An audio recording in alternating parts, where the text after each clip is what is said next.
Hello friends, मैं हूं सन्मय प्रकाश और आप देख रहे हैं यूट्यूब चैनल सरकारी जॉब न्यूज़। आपका स्वागत है करंट अफेयर्स वीडियो में। और यहां क्या क्या बातचीत होगी आज, तो जीडीपी की ग्रोथ रेट के बारे में बात होगी, आईफा अवार्ड्स 2023 के बारे में बात होगी और भी कई मुद्दे हैं। टोटल 15 मुद्दे हैं, 15 क्वेश्चन हैं, उन सब पर हम लोग चर्चा करेंगे इस वीडियो में। तो शुरू करते हैं दोस्तों, और एक लाइक तो बनता है। तो पहला क्वेश्चन होगा, फाइनेंशियल ईयर 2022-23 में इंडिया की जीडीपी ग्रोथ रेट कितनी रही है? क्या रहा है विकास दर? आंसर होगा 7.2%। ठीक है, क्या है? 7.2%। ये फाइनेंशियल ईयर 2022-23 का मतलब क्या हुआ? तो अप्रैल 2022 से मार्च 2023 तक का। किसने ये जारी किया है? ये आंकड़े किसने जारी किए? तो राष्ट्रीय सांख्यिकी कार्यालय यानी नेशनल स्टैटिस्टिकल ऑफिस ने ये जारी किए हैं। शॉर्ट में कहते हैं इसको NSO। ओके, तो इसके द्वारा जारी किए गए हैं। देखिए, फाइनेंशियल ईयर 22-23 में सकल घरेलू उत्पाद यानी जीडीपी को फुल फॉर्म क्या है? ग्रॉस डोमेस्टिक प्रोडक्ट, हिंदी में कहेंगे सकल घरेलू उत्पाद। तो उसका विकास दर है 7.2% इस बार का। ठीक है, लेकिन आरबीआई ने और कई सारे ऑर्गेनाइजेशन ने जीडीपी ग्रोथ रेट का 7% ही रहने का अनुमान लगाया था, लेकिन ये 0.2% ज़्यादा है। ठीक है, तो इसलिए द हिंदू ने ये लिखा है सॉलिड परफॉर्मेंस। लेकिन हम देखते ही हैं कि पिछले साल की तुलना में हमारा ग्रोथ रेट कम है।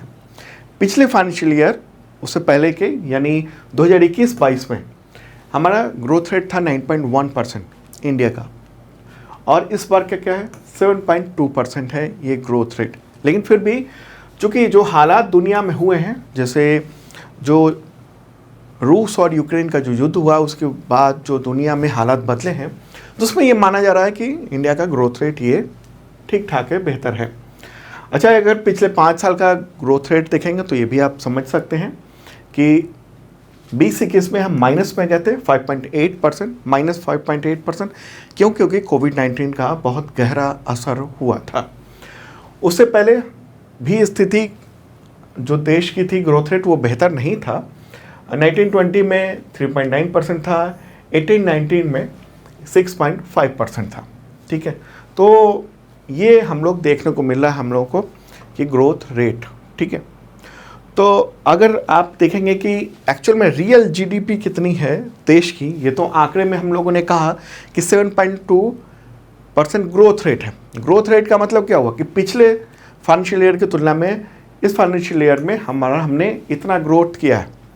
तो अगर हम रुपए में कहेंगे, सवाल ये भी हो सकता है आपके लिए कि कितने भारत के जीडीपी कितने की है। तो 22-23 में जैसा कि NSO का कहना है यानी नेशनल स्टैटिस्टिकल ऑर्गेनाइजेशन का 160 लाख करोड़ का ये जीडीपी है। कितने का? 160 लाख करोड़ रुपए का जीडीपी है इस देश का। अच्छा, उससे पहले के यानी 21-22 में जो जीडीपी का रुपए में अगर वैल्यू कहेंगे कितना था, तो 149.26 लाख करोड़ रुपए था। और इस बार हम लोग की जीडीपी का ग्रोथ रेट क्या है पिछले फाइनेंशियल ईयर की यानी 2022-23 की? तो 160 लाख करोड़ रुपए। ओके, तो ये इंपॉर्टेंट बात है।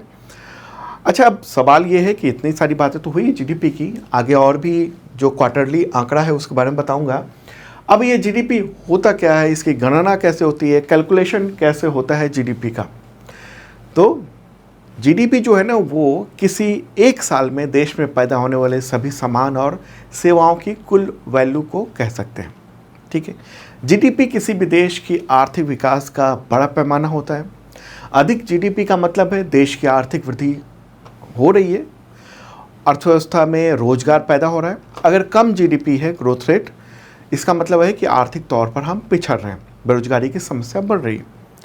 तो कैलकुलेशन कैसे होता है? इस तरह से कैलकुलेशन होता है। यह है formula, GDP equal to C+I+G+X-M।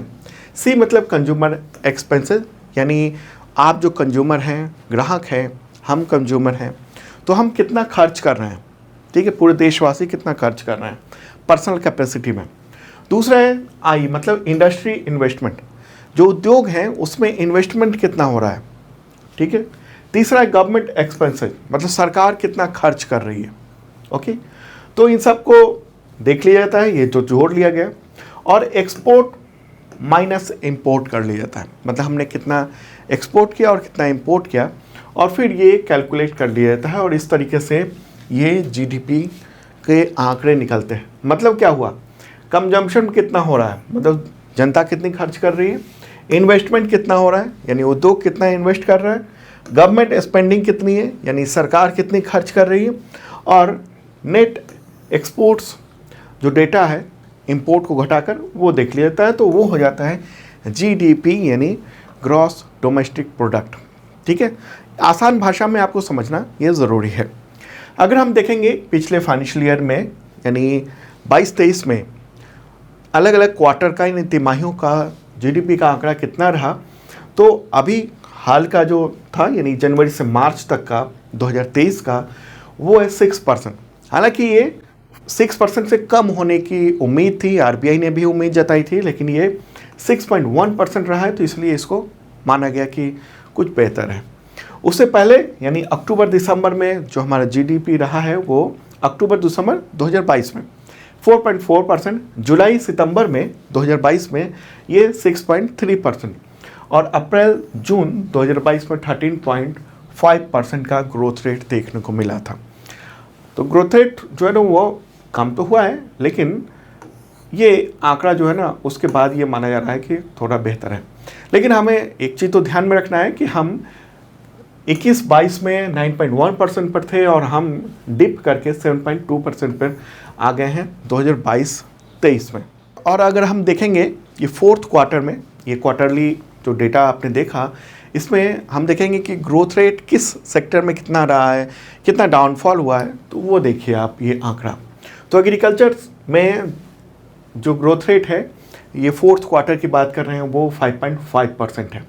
पिछली बार इसी क्वार्टर में यानी जनवरी से मार्च 2022 में ये 4.1% था और जनवरी से मार्च 2023 में ये 5.5% रहा। माइनिंग सेक्टर में भी हम ग्रोथ रेट देखने को मिला है 4.3% इस वक्त, उससे पहले के साल में क्वार्टर में 2.3 था %। मैन्युफैक्चरिंग सेक्टर में ग्रोथ रेट बेहतर देखने को मिला और इसी वजह से माना जा रहा है कि जो 6.1% जो क्वार्टरली डेटा आया है फोर्थ क्वार्टर का वो चढ़ पाया है, ये मैन्युफैक्चरिंग सेक्टर में जो बढ़ोतरी हुई उसको देखते हुए। इसके अलावा इलेक्ट्रिसिटी सेक्टर में भी परफॉर्मेंस देखने को मिला है 6.9% है, कंस्ट्रक्शन में बेहतर हुआ है 10.4%, रियल एस्टेट फाइनेंशियल सेक्टर उसमें 7.1% ग्रोथ रेट देखने को मिला है और ट्रेड होटल ट्रांसपोर्ट में 9% का ग्रोथ रेट देखने को मिला है। ठीक है, तो ये रहा इम्पॉर्टेंट बात जीडीपी से संबंधित। तो मुझे लगता है कि पूरी बात आप समझ चुके होंगे।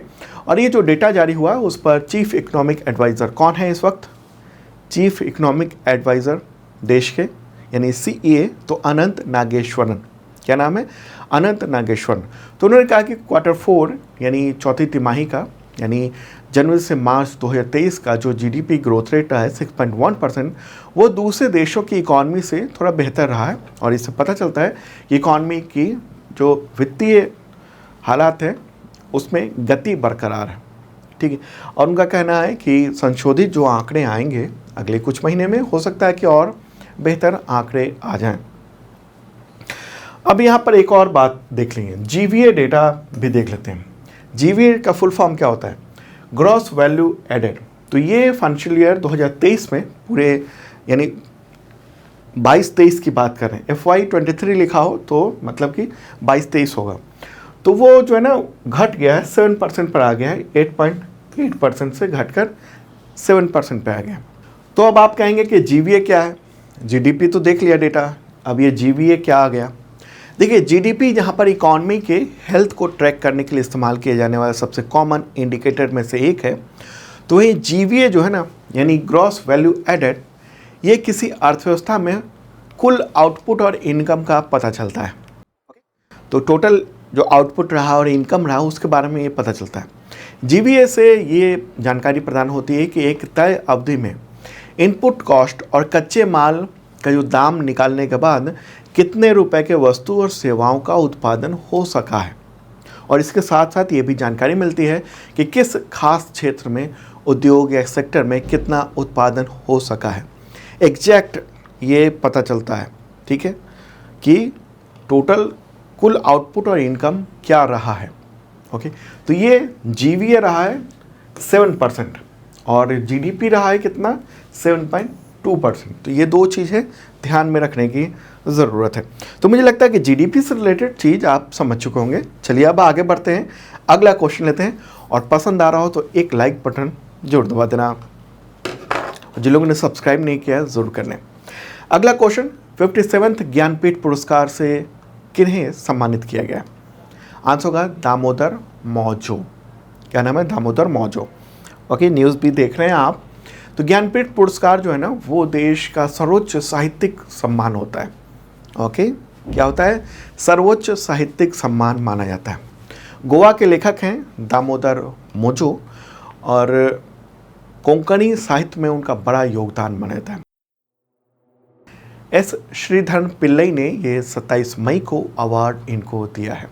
कोंकणी भाषा के ये लघु कथाकार, उपन्यासकार, आलोचक ये हैं। ओके, और इनको 1983 में इनके प्रसिद्ध उपन्यास कार्मेलिन के लिए साहित्य अकादमी अवार्ड मिल चुका है।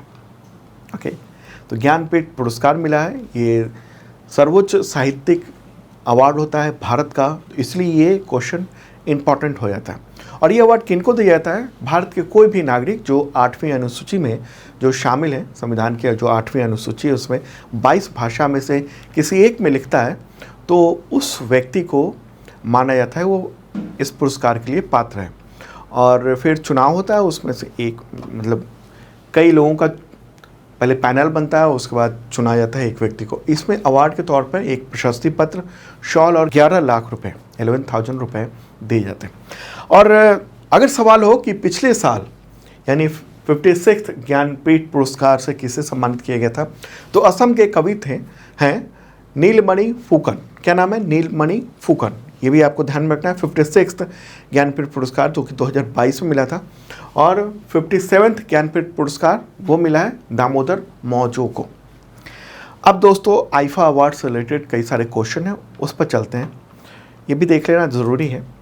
तो क्वेश्चन होगा, आईफा अवार्ड्स 2023 में बेस्ट एक्टर का पुरस्कार किसे मिला? बेस्ट एक्टर आंसर होगा ऋतिक रोशन। ठीक है, किस फिल्म के लिए मिला है इनको? तो विक्रम वेधा फिल्म जो थी उसमें जो बेहतरीन उन्होंने किरदार निभाया, उसके लिए ये अवार्ड मिला है विक्रम वेधा के लिए ऋतिक रोशन को। और विक्रम वेधा उसका डायरेक्शन किसने किया?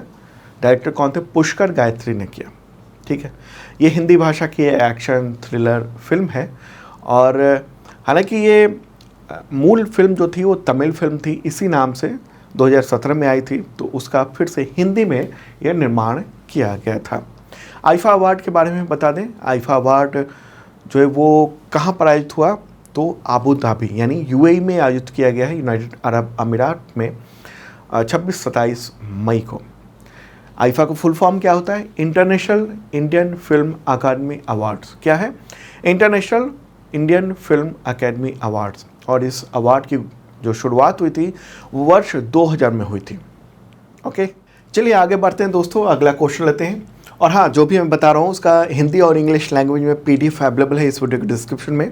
और मई महीने का जो करंट अफेयर्स है PDF वो अवेलेबल हो चुका है पूरे महीने का, तो आप देख सकते हैं। और इस वीडियो के डिस्क्रिप्शन में वो मेंबरशिप का प्लान है, उसके ज़रिए ले सकते हैं। जिन लोगों ने मेंबरशिप लिया हुआ है वो डाउनलोड कर सकते हैं। और हाँ, जनवरी से लेकर मई तक का टोटल करंट अफेयर्स का यानी 5 महीने का PDF भी अवेलेबल हो चुका है, वन लाइनर भी है, MCQ भी है, और MCQ विद डिटेल नोट्स के साथ भी है, तो आप डाउनलोड कर सकते हैं जिन लोगों ने मेंबरशिप लिया हुआ है। और हाँ, जिन लोगों ने नहीं लिया उनको बता दूं कि बहुत मामूली सी रकम है, 1 साल का मेंबरशिप है, और इसके ज़रिए आपको करंट अफेयर्स का PDF मिलता है वीकली, मंथली, क्वार्टरली, ईयरली। इसके अलावा मॉक टेस्ट और टेस्ट सीरीज़ है, इतने तरह के तमाम एग्जामिनेशन में हमारे क्वेश्चंस टकराते हैं। अभी हाल ही में जो UPSC का एग्जामिनेशन हुआ है, सिविल सर्विस एग्जामिनेशन, उसमें करंट अफेयर्स के इस बार शानदार क्वेश्चन आए 26, और उसमें से 22 क्वेश्चन हमारे थे जो हमने बताए थे, वो सब आए हैं। ऐसे ही अलग अलग एग्जामिनेशन में UP पीसीएस में, बीपीएससी में, एसएससी में एग्जामिनेशन में क्वेश्चन बहुत सारे टकराए हैं। तो देख सकते हैं आप, मेंबरशिप प्लान इस वीडियो के डिस्क्रिप्शन में अवेलेबल है। ओके, और यूपीएससी के करंट अफेयर्स क्वेश्चंस की जो समीक्षा है, एनालिसिस है, उसका भी लिंक मैंने इस वीडियो के डिस्क्रिप्शन में दे दिया है, तो देखना ज़रूर आप, अगर नहीं देखा तो। अगला क्वेश्चन लेते हैं, क्वेश्चन पे चलते हैं। आईफा अवार्ड्स 2023 में बेस्ट एक्ट्रेस का अवार्ड किसे मिला है? आंसर होगा आलिया भट्ट। ठीक है, आलिया भट्ट को मिला है। और आलिया भट्ट हालांकि नहीं पहुंची थी, उनके ओर से फिल्म प्रोड्यूसर जयंतीलाल गड्ढा ने ये अवार्ड प्राप्त किया। और आलिया भट्ट को क्यों मिला है? तो गंगूबाई काठियावाड़ी जो फिल्म है उसमें शानदार एक्टिंग के लिए। इस फिल्म का डायरेक्शन किसने किया था? संजय लीला भंसाली ने किया था। अगला क्वेश्चन लेते हैं दोस्तों। क्वेश्चन होगा आईफा अवार्ड 2023 में बेस्ट डायरेक्टर का अवार्ड किसे मिला? बेस्ट डायरेक्टर की बात हो रही है, आंसर होगा आर माधवन। क्या नाम है? आर माधवन को ये अवार्ड मिला है। और देख रहे हैं किसके लिए? तो रॉकेटरी द नंबी इफेक्ट में जो बेहतरीन निर्देशन किया उन्होंने, उसके लिए। खुद भी एक्टिंग की उन्होंने। नंबी नारायण जो कि मिसाइल से संबंधित वैज्ञानिक थे, और उन पर जो आरोप लगे थे, जासूसी का आरोप लगा था, बाद में ये आरोप खारिज हुआ, तो उन्हीं की पूरी जीवन पर ये कहानी थी रॉकेटरी। तो उसी में बेहतरीन निर्देशन के लिए अवार्ड मिला है। किन्हें अवार्ड मिला है? तो आर माधवन को। अगला क्वेश्चन लेते हैं दोस्तों। आईफा अवार्ड्स 2023 में बेस्ट फिल्म का अवार्ड किसे मिला? बेस्ट फिल्म कौन सी रही? आंसर होगा दृश्यम 2। कौन सी? दृश्यम 2। और दृश्यम 2 का डायरेक्शन किसने किया है? डायरेक्टर कौन है? तो अभिषेक पाठक। और ये 2022 की इंडियन हिंदी फिल्म की क्राइम थ्रिलर फिल्म है। मुख्य किरदार अजय देवगन ने निभाया था। ठीक है, तो ये अवार्ड लेते हुए। अब दोस्तों आईफा अवार्ड्स की लिस्ट देख लेते हैं जो इम्पोर्टेंट है उन सबको। ओके, तो बेस्ट फिल्म दृश्यम 2 को अवार्ड मिला है। बेस्ट डायरेक्टर है आर माधवन। किसके लिए? तो rocketry the Nambi effect film के लिए। बेस्ट एक्टर का अवार्ड मिला है फीमेल का, यानी कहिए एक्ट्रेस का। अवार्ड में जो होता है ना, वो एक्टर ही लिखा जाता है आमतौर पे। बेस्ट एक्टर फीमेल और बेस्ट एक्टर मेल ऐसे होता है। एक्ट्रेस अवार्ड में कई जगह नहीं देखेंगे आप। तो बेस्ट एक्टर फीमेल का अवार्ड मिला है आलिया भट्ट को। बेस्ट एक्टर मेल का अवार्ड मिला है ऋतिक रोशन को, विक्रम वेधा फिल्म के लिए। Best director in supporting role female का अवार्ड मिला है मौनी राय को, ब्रह्मास्त्र पार्ट 1 शिवा के लिए। ठीक है। Best actor in supporting role का मेल का अवार्ड मिला है पुरुष का, ये अनिल कपूर, जग जग जियो के लिए। Outstanding achievement for fashion in cinema के लिए अवार्ड मिला है मनीष मल्होत्रा को। Outstanding achievement in Indian cinema का अवार्ड मिला है कमल हासन को। ओके। बेस्ट एडिटेड स्टोरी वो अमिल कियर खान और अभिषेक पाठक को मिला है दृश्य 2 के लिए। और इसके अलावा कई और अवार्ड हैं, ये सब देख रहे हैं। तो इम्पॉर्टेंट कुछ हैं जो कि आपको ध्यान में रखना है, बाकी देख सकते हैं आप। ये भी कुछ अवार्ड की लिस्ट ये रही। ठीक है, तो आगे बढ़ते हैं दोस्तों और अगला क्वेश्चन लेते हैं। अंतर्राष्ट्रीय बुकर प्राइज़ 2023 के विजेता का नाम बताएं। इंटरनेशनल बुकर प्राइज़ 2023 महत्वपूर्ण क्वेश्चन है। आंसर होगा इसका जॉर्जी गोस्पोडिनोव। क्या नाम है? जॉर्जी गोस्पोडिनोव। ये रहा फोटोग्राफ इनका। बुल्गारिया के लेखक हैं वो, और बुल्गारिया के पहले विजेता हैं इंटरनेशनल बुकर प्राइज़ पाने वाले। ओके, इसी से रिलेटेड अगला क्वेश्चन लेते हैं। लेखक जॉर्जी गोस्पोडिनोव, उनको किस उपन्यास के लिए इंटरनेशनल बुकर प्राइज़ 2023 मिला है? आंसर होगा टाइम शेल्टर। क्या नाम है? टाइम शेल्टर के लिए मिला है। और ये उपन्यास टाइम शेल्टर का इंग्लिश में ट्रांसलेशन किसने किया है? तो एंजेला रोडेल ने किया है इसका इंग्लिश में ट्रांसलेट। ठीक है, तो संयुक्त रूप से मिलता है, लेखक को मिलता है, साथ में जो ट्रांसलेटर हैं उनको भी मिलता है। तो 50,000 पाउंड उसकी राशि संयुक्त रूप से ये विभाजित होगी दोनों के बीच में। ओके, टाइम शेल्टर जो है ना, ये जो उपन्यास है ये एक क्लिनिक की कहानी है और जिसका नाम है क्लिनिक फॉर द पास्ट। यहाँ पर अल्जाइमर से पीड़ित लोगों की मदद की जाती है, इस उपन्यास में ऐसा लिखा हुआ है। और उस क्लिनिक में अतीत को फिर से दोबारा जिंदा किया जाता है। क्लिनिक की हर मंजिल पर, हर फ्लोर पर एक दशकों मिनटों में मरीजों के सामने दोबारा जीवित किया जाता है, ताकि मरीज जो है ना वो अपने अतीत में जाकर उस चीज़ को देख सके और जो धुंधली पड़ती यादें हैं उसको रिवाइव कर सके। ठीक है, तो ये अवार्ड मिला है। अच्छा, अगर सवाल हो, अभी तो 2023 का क्वेश्चन है, 2022 में 2022 में किसे मिला था इंटरनेशनल बुकर प्राइज़? तो वो है गीतांजलि श्री। और किस उपन्यास के लिए मिला था? तो रेत समाधि हिंदी में उपन्यास है और उसका ट्रांसलेटेड वर्जन है टॉम्ब ऑफ सैंड, हिंदी में रेत समाधि, तो उसके लिए मिला था। और वो हिंदी की पहली साहित्यकार थी जिनको इंटरनेशनल बुकर प्राइज़ मिला था, गीतांजलि श्री को। और 2023 का तो आपने देखा टाइम शेल्टर को मिला है और नाम है जॉर्जी गोस्पोडिनोव, बुल्गारिया के हैं। अब आगे बढ़ते हैं दोस्तों, अगला क्वेश्चन लेते हैं। नीति आयोग ने कोविड ईयर 2020-21 का जो एनुअल हेल्थ इंडेक्स जारी किया, वार्षिक स्वास्थ्य सूचकांक, जिसमें बड़े राज्यों की श्रेणी में पहला, दूसरा और तीसरा स्थान क्रमशः किन राज्यों ने प्राप्त किया है? इसका आंसर होगा केरल, तमिलनाडु और तेलंगाना। ओके, ए आंसर है इसका, न्यूज़ भी आप देख रहे हैं। तो नीति आयोग ने यह कोविड वर्ष 2020-21 का हेल्थ इंडेक्स यानी स्वास्थ्य सूचकांक जारी किया। कब? मई 2023 में किया, अभी हाल ही में किया है। ये कब का है? 2020-21 का। तो पहले स्थान पर केरल, दूसरे पर तमिलनाडु, तीसरे पर कौन रहा है? तेलंगाना रहा। अगर नीचे से देखेंगे तो बिहार का 19वां, उत्तर प्रदेश का 18वां, मध्य प्रदेश का 17वां उसमें सूची में स्थान है। ये क्या है वार्षिक स्वास्थ्य सूचकांक? तो देखिए, नीति आयोग ने ये इस इंडेक्स को बनाने की शुरुआत की थी 2017 में। कब? 2017 में। और इसके लिए स्वास्थ्य और परिवार कल्याण मंत्रालय जो केंद्र सरकार का वो और वर्ल्ड बैंक, तो उसका भी सहयोग लिया जाता है। और 24 तरह के इसमें संकेतक हैं, इंडिकेटर हैं, उसी के आधार पर इसको तैयार किया जाता है। उनमें प्रमुख कौन कौन से, जैसे नवजात मृत्यु दर कितना है, कुल प्रजनन दर कितना है, जन्म के समय लिंगानुपात क्या है, टीकाकरण कवरेज कितना है, संस्थागत प्रसव उसका अनुपात क्या है। तो इन सब चीज़ों का देखा जाता है और फिर लोगों के, और इसके अलावा बहुत सारे, जैसे टीबी के कुल मामले कितने हैं, एंटी रेट्रोवायरल जो थेरेपी है उसके साथ कितने लोग रह रहे हैं। तो इन सब को देखते हुए ये इंडेक्स तैयार किया जाता है। आगे बढ़ते हैं दोस्तों, अगला क्वेश्चन लेते हैं। नीति आयोग के स्वास्थ्य सूचकांक कोविड ईयर 2020-21 में छोटे राज्यों की श्रेणी में कौन सा राज्य पहले स्थान पर रहा? आंसर होगा त्रिपुरा। पहले स्थान पर त्रिपुरा है, दूसरे पर सिक्किम, फिर तीसरे पर है गोवा। ओके, तो ये स्थान रहा है। अगला क्वेश्चन लेते हैं। नीति आयोग के स्वास्थ्य सूचकांक कोविड ईयर 2020-21 में केंद्र शासित प्रदेशों की श्रेणी में पहला स्थान किसे मिला है? आंसर होगा लक्षद्वीप को मिला है।